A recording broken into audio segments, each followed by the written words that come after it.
Легковой автомобиль провалился под землю на 8-метровую глубину. Яма возле многоэтажного дома образовалась за считанные секунды. Это уже не первый подобный случай в Уфе. В чем причина, предстоит выяснить специальной комиссии. На месте ЧП побывал мой коллега Тимур Давлетов. Все подробности в его репортаже. С треском и шумом «Лада Калина» уходит под землю. Провалился автомобиль в глубокую яму вместе с деревом. Хозяин машины рассказывает, что к такому повороту событий оказался не готов. Капец. Вот следы Калины стояла. Вон она там лежит, бляха-муха.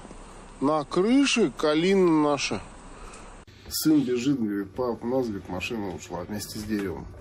Говорит, сначала не понял, ошарашен, действительно машины нет. Она Калина черная, Нива белая. Нива есть, Калины нет.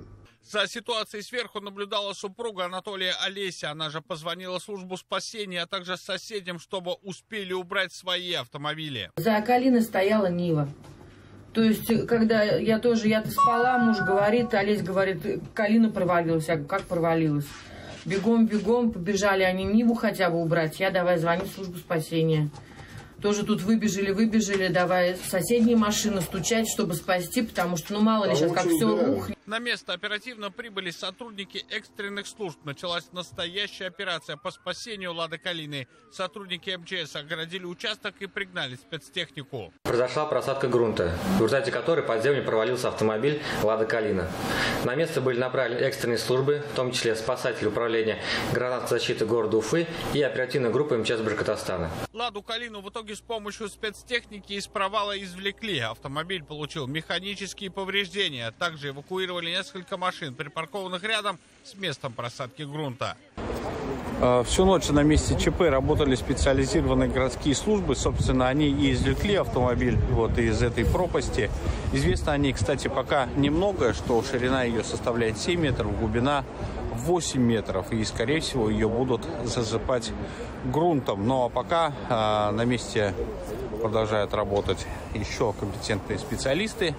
Место ЧП оградили сигнальной лентой. О том, почему в Уфе так часто и глубоко проваливаются машины, старожилы не гадают. Всю жизнь живем, всю жизнь переживаем.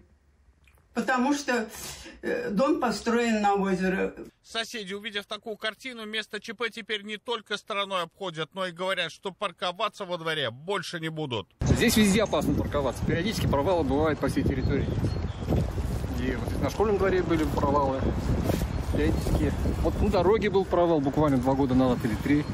Это далеко не первый случай, когда «Лада Калина» уходит под землю. В 2016 году в десятках метрах от происшествия образовался карстовый провал, куда тоже провалилась отечественная машина. И если в этот раз извлечь машину удалось, то тогда Калина бесследно исчезла. Сколько лет назад уже машина провалилась на углу дома.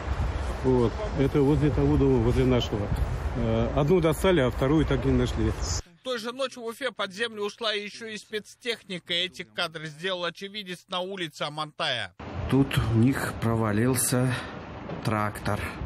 После досадных инцидентов городской администрации решили провести заседание комиссии по предупреждению и ликвидации чрезвычайных ситуаций подобного характера. Тимур Давлетов, новости, Уфа.